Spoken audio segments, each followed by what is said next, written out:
Magandang araw from Holy Land. Time check here is 11 a.m. Bababa ako para magtapon ng basura. Ayan. Ayan ang basura namin.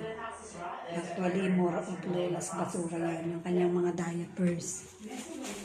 Nagtatapon ako araw-araw, kumisan twice a day. Kasi yung diaper or diapers niya, siyempre mapanghiyon.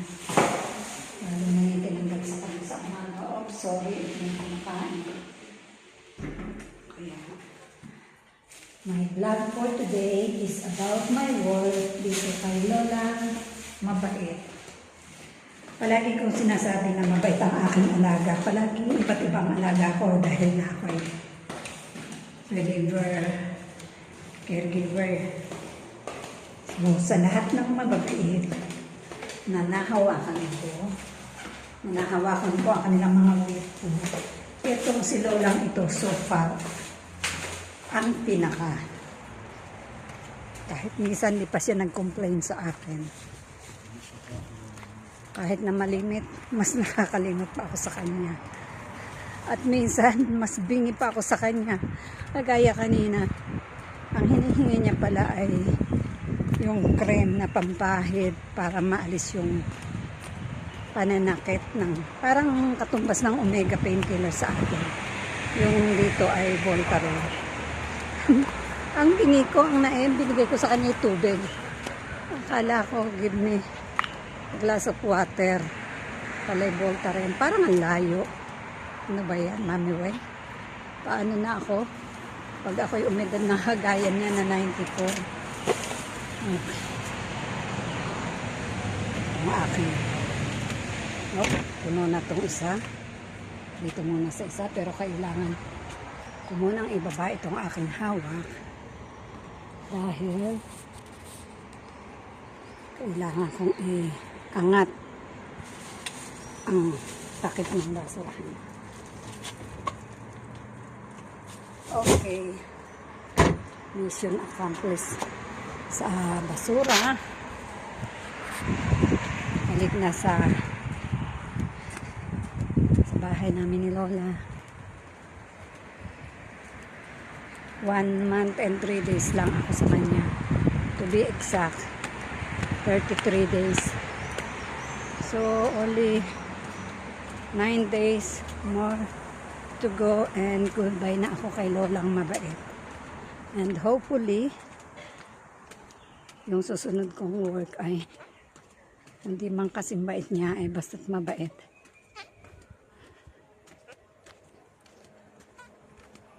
So, ang next agenda ko naman ay magsashower ako maliligo.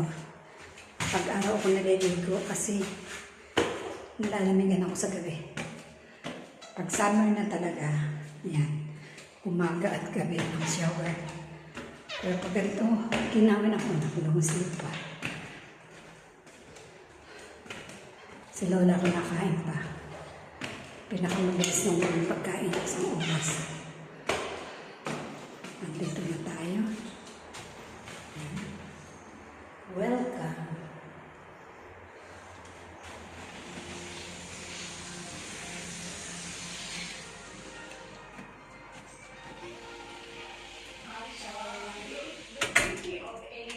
Close the door. Laging nakalak ang pinto dito. Alam niyo na. To be sure. Napagod ako doon. Aba ko muna ito. Nakalat pa dito sa aking kwarto. Ayan. Nakita niyo yung mga nakatambay ako. Magpa-play ako siyempre sa inyo, sa mga palagi rin sumusuporta sa akin.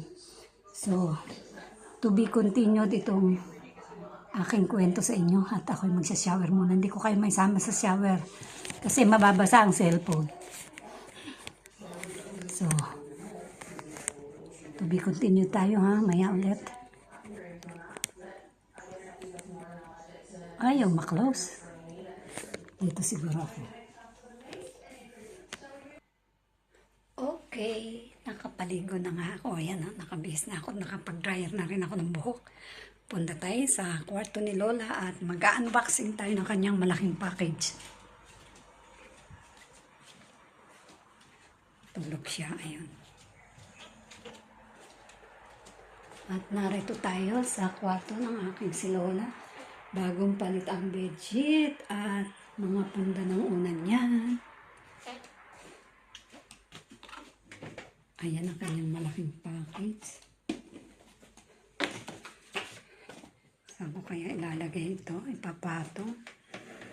Ay, hindi ko pala nadala yung... Sandali naman, kukunin ko yung patungan ng aking cellphone. Wait lang.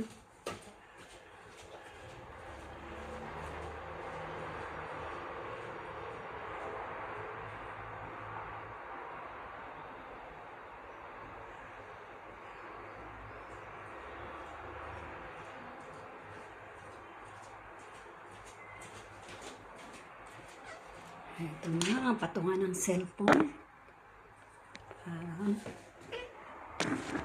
okay. Kailangan kong bilisan dahil maya-maya lang ay magla-live na si Gitubo. Yes rin. Sige naman natin ito. Ito ang malaking box na lang. Ano kaya ang naman ito?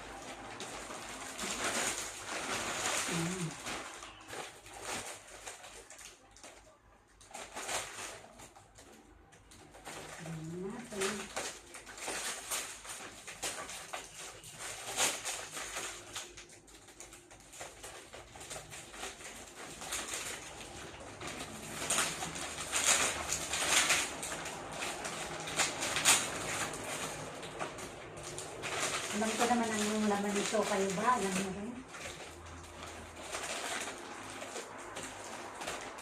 Ang palagi niyang ginagamit. Alam mo kung ano ito.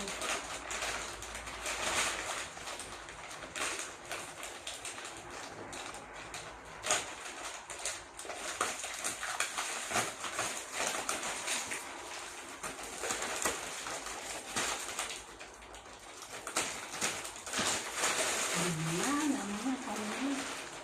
Ayan. Ayan. Ayan.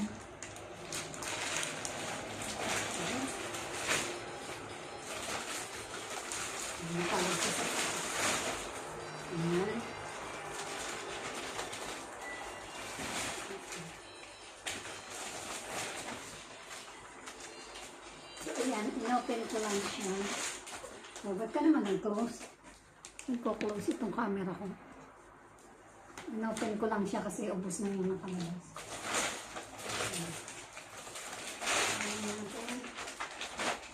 6, 7, 8.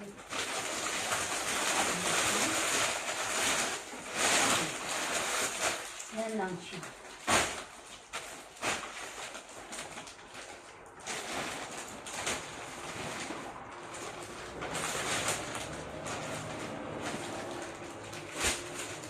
Yan lang. Tapos na, nakita nyo na kung ano yung malaking package ng aking si Lola. Sa isang araw, nakakagamit siya ng sa umaga, and then sa 10 o'clock, and then sa 5 o'clock, and then sa gabi. 4 ang nagagamit niya sa isang araw. Kaya yan, sandali lang yan sa kanya. Okay. Tara na, babalik na ako sa aking kwarto. Silipin tuloy natin ang aking alagang si Lola sa malamang. Himbing ito sa malamang. Ayan nga. Tulog na siya. Ano pa ba naman ang i-expect natin sa 74 na taong gulang na matanda? E di, mas masaya siya pag siya ay tulog. Mabuti nga niya nakakatulog at talagang matakaw siya sa tulog. Manang-mana sa kanyang tagapag-alaga naman. At ang amin namang pananghalian, kung saan ako ay maagang nag-lunch, niluto ito ng anak. Ang tawag nila dito ay beef gulas. Ang sarap niya. Ang sikreto niya ay maraming sibuyas. Ginisan niya yan sa maraming sibuyas. Mas marami akong makakain dyan kasi si lola ko. Para lang pusa akong kumain. Kunti lang. Yan ang aming ulam. At ito naman yung titim. Titim ang tawag dyan. Para siyang bigas. Niluto rin niya yan dyan sa kawali. Ginisa rin niya yan sa maraming sibuyas. May paprika o yung dried sweet bell pepper na powdered paprika ang tawag dito. At again, maraming sibuyas nga, kagaya na nabanggit ko. At nilagyan din niya ng pampalasa, soup seasoning. Kahit hindi siya soup. Masarap siya. Pangalawang araw na namin yan. Kahapon pa namin sinimulang kainin. Si Lola hanggang 2 kain lang yan ng bawat putahe. Kaya sa malamang ako ang magtatapos ng pagkain na yan. Flex ko na rin sa inyo itong aking bagong baby. Si Baby JB. Naka-live si Rain, kumakanta si Sis Layla. Ganda palang boses si Sis Layla. Talagang ako lang ang balik ko. Ayan ang aking si Baby JB. Na hindi ko naman magamit pa ng malakas kasi nag-aabala si Lola. So, nag-concert na rin ako dyan ng ilang gabi at kagaya nga ng sabi ng aking magandang anak na mana sa nag-iisang nanay niya ay napatulog naman siya at inantok nung marinig niya ang boses ng kanyang nanay. Hindi niya masabing, ma, sintonado ka pa rin kahit bumili ka niyang JBL na yan. Ay nako, wala talagang solusyon pag sintonado ka. Pampalakas lang ng loob yan. Okay, so yan na nga ang aking si JB. Meet JB. My new and only baby here in Israel. So, paano? Maraming salamat sa inyong lahat. Team Mother Earth talaga ang the best. Kagaya nga ng paulit-ulit ko sinasabi sa inyo, bawal magkasakit, mga hold-upper ang mga ospital at mga doktor. Kaya ingatan ang ating sarili, bawal magkasakit, ingat palagi. God bless us all. Bye-bye!